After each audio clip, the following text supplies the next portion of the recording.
Happy New Year, everybody. Well, I'm going through all of my coupons. That's all I'm doing today. I know it's been a few days since y'all saw me. Been trying to just catch up with my bad self. I told you guys the last time I talked to you, I have a hard time, trying to come to grips around December. I didn't really explain myself, and I can kind of explain myself a little better, I guess I should have, and I didn't. See, December 14th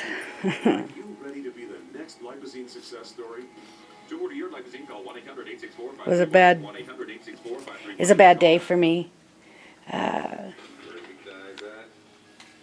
because that's the day I lost my mom years ago. And then the 24th is always a bad day, and will forever be a bad day, because, well, just is. My little girl lost her first pregnancy last year on December 24th. And so I just don't do good around December. Plus I haven't got a lot of family around me, and not having my little girl or Maddie or even Poser, having all my kids. You guys know, I think I've told you guys before, I suffer really bad from empty nest syndrome. And I know people don't take that syndrome very seriously, but for me it's been a very serious thing. It's what caused all my depression. And I went downhill pretty badly the year the boys graduated, and got worse the following year when my little girl graduated, and without all of my kids around, I just don't do so well. And having Benji, he'd kill me if he heard me call him that. Having Ben around, I call him Buppy, but having Ben around helps. I've always prided myself on being a mom, so that's what I'm supposed to be. It's a mom. And not having all my kids around is hard. But anyway, I hope everybody had a great Christmas, and an even greater and most fantastic and safe New Year. I found this today. This was my daughter's very first time she ever went to a homecoming, and she went with John. This is John. I believe that, yeah, that was his name, John. And they were pretty good friends. She even went to prom with him. He was a senior, and she was a sophomore, I think. Sophomore? Freshman or freshman? Anyway, she went to prom with him, and they stayed the night. And I freaked out everybody at my work that year, because his father was working in Breckenridge at a big ski resort and got them a nice suite to stay in. And my daughter and him stayed in a suite together. Yes, you heard me correctly. They went to prom in Breckenridge, which was over a huge mountain pass. So they and then they stayed in the suite together that night. Now let me tell you why I allowed it. Again, this is John and my daughter. And John was an older man. He was a senior, and I think she was a freshman that year. John's gay. He was a nice kid though. I can't honestly say that Maddie or Ben or Poser, Adam, really cared for John. I thought he was a funny kid. He and I got along, and Katie and him got along really well. But he definitely pushed buttons. He definitely was a bit flamboyant and liked to tended to irritate people, but I liked him. He was funny. And anyway, I found this picture, and then I'm looking for their this is the homecoming picture. I'm looking for the picture where they went to prom together. He looked very handsome when they went to prom together. And like I said, they did stay over in the suite together and came home the next day. And I remember the ladies at my work, remember I worked in an all-female office, I remember them freaking out that I would allow her to stay in a suite with a boy. And I allowed the ladies to think. And I'm going, well, it's no big deal. I trust my daughter. And it wasn't till the next day or a day after or whatever that I actually told them, guys, John's gay. He would have zero interest in my daughter. They are just really good friends. But I thought it was funny. But anyway, and they all went, oh, that wasn't nice. They got the joke. They laughed. They thought it was funny later. But anyway, they were really good friends through school. So, and last I knew they were still in touch.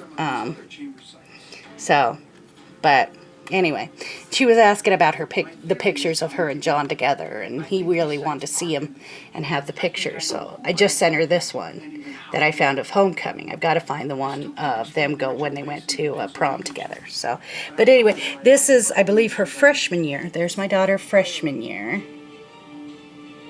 Okay. And senior. She hadn't changed much other than, I mean, you could definitely see the maturity in her face, other than she had a ring on here because she was engaged here. She hadn't quite got married. Eric leaving his cups around with orange juice in it. They just went to the store and the bank too. It's Saturday, so anyway, still haven't mailed out her Christmas presents. We've been really tight on money, but those are Kate and Matt's Christmas presents. The red bag is got a couple of things in it, big things in it that I got to wrap up. But something else we found out. I found out today. Adam got married on the 29th. Didn't tell anybody. I mean, people in Cheyenne, I guess. His mom, Bob, Susan's husband, and my Aunt Teresa, they knew. They went with him to the courthouse. Him and his fiancée got married because she had just got out of boot camp. She went in the Army, and they got married before she went off to A school. So Poser's now married to a young lady named Catherine. So, and he's back working on the rigs. So he's a roughneck working on oil rigs again. I guess he had some problems. He had been in taking care of some business. Had a small problem where he had to spend a little bit of time in jail. It was nothing big. Please don't think that. He's a good kid. Damn good kid. Just had a small problem where he had to take care of some stuff. So, but while he was in jail taking care of his small problem, like I said, it's not a big problem, doing what he needed to do, being responsible, taking care of his situation, his small problem. She had went through boot camp, and when she got out, between boot camp and A school, they went ahead and got married, and I didn't know about it till today, but they got married on December 29th, which is kind of neat, considering December 29th is also me and Eric anniversary, and on December 29th, me and Eric celebrated 24 years. Me and Eric have been married almost a quarter of a century. Kind of crazy. Anyway, getting ready to do our monthly shopping. I know, everybody asks me, my kids ask me all the time, Mom, how come you guys do monthly shopping I mean, you know, we used to do monthly shopping when we lived up in Fairplay, mostly because when we lived in Fairplay, the closest real store, I mean, we had a little store in Fairplay, but the closest real store to do bulk shopping was about 50 miles away, so it would be a daily thing. You know, we'd take all the kids and we'd go to the shopping store down in Denver or over in like Salida, or which was about 50 miles away, and we'd spend the day there because it'd take us 2 or 3 hours to get the shopping done. You know, about an hour drive there, get the shopping done, 2 3 hours, and then we'd eat some lunch because, you know, the kids never got to really eat out. We didn't really have fast food in Fairplay. And then, so, you know, we'd take the whole family. You know, we're talking 4 teenage kids, and sometimes we took the dogs, and, and then we'd run the dogs. Sometimes we'd go hiking, and then we'd go grocery shopping. So it was usually a whole day outing. And, you know, we don't have the kids anymore. How come? And so the kids are like, you know, how come you guys still do monthly shopping? Why do we do monthly shopping? It's simple. We do monthly shopping because if you do weekly shopping, in my opinion, and I've proven it to ourselves, if you do weekly shopping, you tend to spend more money. You buy crap instead of what you really need.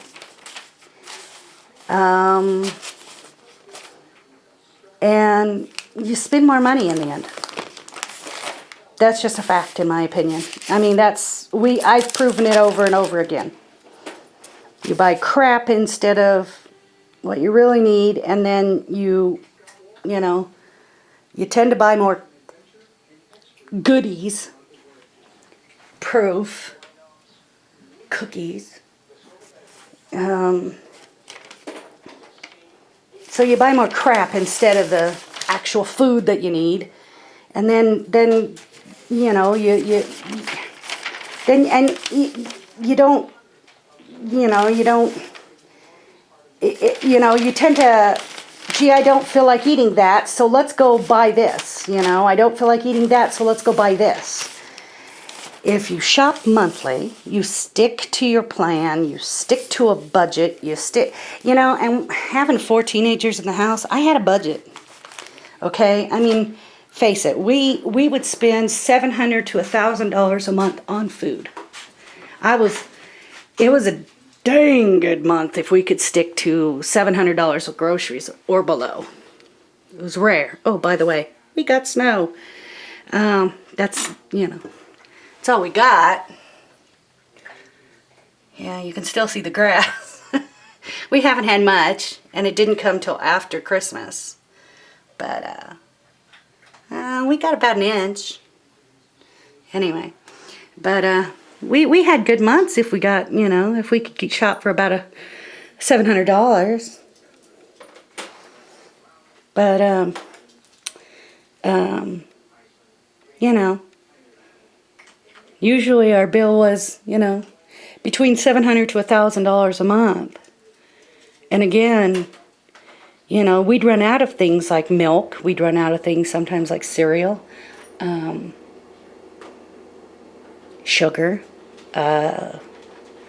things like that. You know, the things you use every day, bread, things like that. But, you know, we had a meal plan, not necessarily a plan per se. But, you know, we knew we could make burritos this many times. We could make tacos. We could make hamburgers. We could make chicken breasts. We could make, you know, this, that, and the other thing. And we knew how many times we could make them. We could make, you know, chicken breasts this many times. We could make hamburgers this many times. We could make burritos this many times. We could make, you know, and you know, you could make 31 meals or 30 meals or 25 meals and have 5 make your owns, if you will. And we stuck to it, people. We stuck to it. And so we still do that. I mean, come the end of the month, and we had a really good month this month. This isn't a joke. I've still got 2 days before we go shopping. And this is what it looks like. Tonight we may have beans with tortillas. We could have burritos. We've got 1 can of, you know, we always got vegetables. Because I didn't eat my peas, as many peas as I thought for lunch. Eric didn't take as many lunches as he thought. He had some leftovers, like from Christmas dinner, so he's got a couple lunches still. We had some of these given to us from his sister, because I don't eat hamburger helpers. They're just crap as far as I'm concerned. So that's something that Eric and Ben will eat for lunches. His sister gave us some Skippy peanut butter that she had, so we have those. Ben and Eric didn't eat these for lunches because we had the Christmas leftovers. So see, we kind of overshopped this month. But this is what it looks like at the end of the month for us. This isn't a joke. We eat till we're bare. Bare. Bare. Because to me, that's how it should be. You eat till it's gone, then you restock. Because that's how you do it. That's my belief. That's how I feel it should be done. If you're running around buying crap, well, then you have a little extra money that could be going to other things.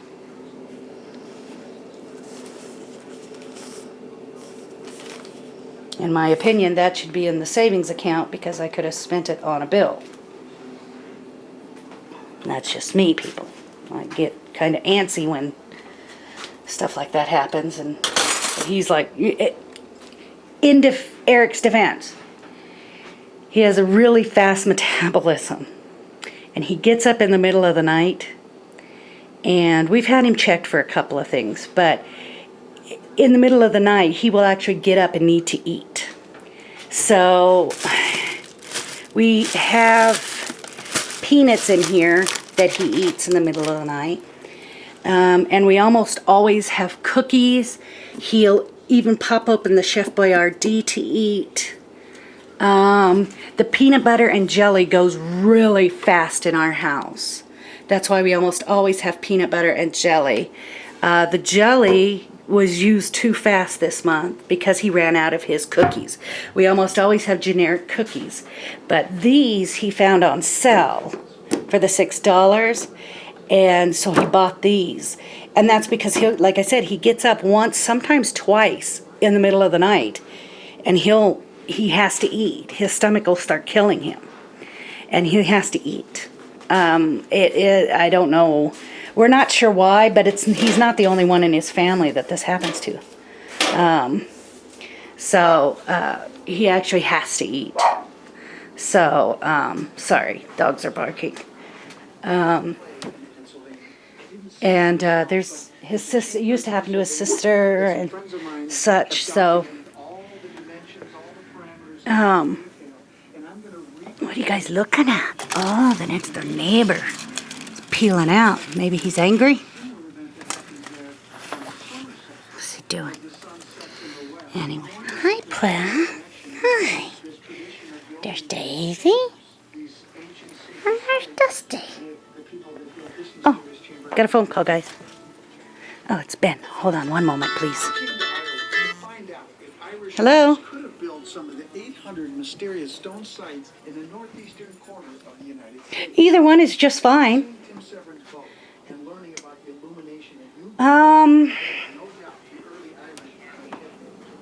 Yeah. The Jolly Ranchers are fine. That would be good. And then, no, I think that's it. But yeah, whichever one I guess is least expensive on the sliced cheese or the Velveeta. Okay? All right, love you. Bye. Okay, that was my son. I guess we are going to do, I don't know if you guys have ever had this meal. We take pinto beans, okay, and then you mix it with cheese. You just take pinto beans. You can take them in a and the regular form, you know, where they're just, we buy them in the can because it goes quicker. We didn't used to. My mom always made them from the bags where you soak them all day long and cook them all day long. But my aunt showed me that these, and I'd never done it this way before, but cheat, cheat, cheat. So now we do it this way. And then tortillas, but you put these in a pan or in a pot and put cheese in them. After they get warm, let them cook for about, I don't know, 5 minutes. And then simmer and get warm. And then you put cheese in them, whether it's Velveeta, Mexican Velveeta, or just regular sliced cheese. And we put like 5 or 6 slices in, or, you know, quarter, whatever, to your taste, if you like, you know. It's a Mexican dish. I don't know, I don't know, it's something my mother used to make me make us when we were kids. I don't know if it's because we were super poor or if it was an actual Puerto Rican dish, Mexican dish, or something like that. I don't know where she got the dish from. But you put cheese in and then she used to put like a hot pepper, and she'd sear the hot pepper on an actual burner. And then she dropped that in with the beans, or cut it up and put it in with the beans. We don't do that because my stomach can't handle that because of the GERD. And then, so now we just do our hot sauce. We use my favorite hot sauce in the whole wide world. I'm sure I don't say it right, is Herdez. This is, sorry everybody if you don't agree, but if you haven't tried it, you should. Herdez, free of preservatives. It's absolutely fabulous, fabulous stuff. So wonderful. Anyway, we use Herdez, and we, you know, but I don't put it in with the beans. We put it in our individual bowls. Anyway, it's beans with cheese in it. Then you put it in a bowl and you cook up tortillas, and you have tortillas and beans. And I know it sounds simple and strange, but you know, don't knock it till you try it. It makes a wonderful dinner. It's filling and okay. It's not so wonderful if you're sleeping with men, because they start stinking after a while. But you know, it is a good meal. Very filling, quick, easy. I think that's why we ate it when I was a kid, because it was quick, it was easy, and it was filling. And it was cheap. And when I was a kid, we were poor.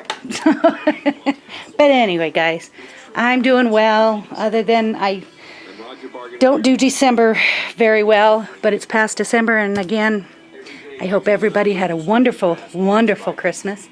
I hope everybody had a very, very safe, blessed, beautiful, wonderful New Year's. And I will continue to see you guys and talk to you guys and know that I'm doing well. And I love you all. Love and hugs to everybody. There's my puppies. And they said, hey, it's chilly here. Not very cool. But we got our sweaters on, all except Daisy, because, well, she's super furry. And Mommy keeps brushing me, and I don't like it. Oh, Daisy, my little chocolate eyes. Look at her, she's just so precious. 4 pounds of rootin' tootin' toughness right there, folks. And then our #1 troublemaker, staring out the window, keeping us safe.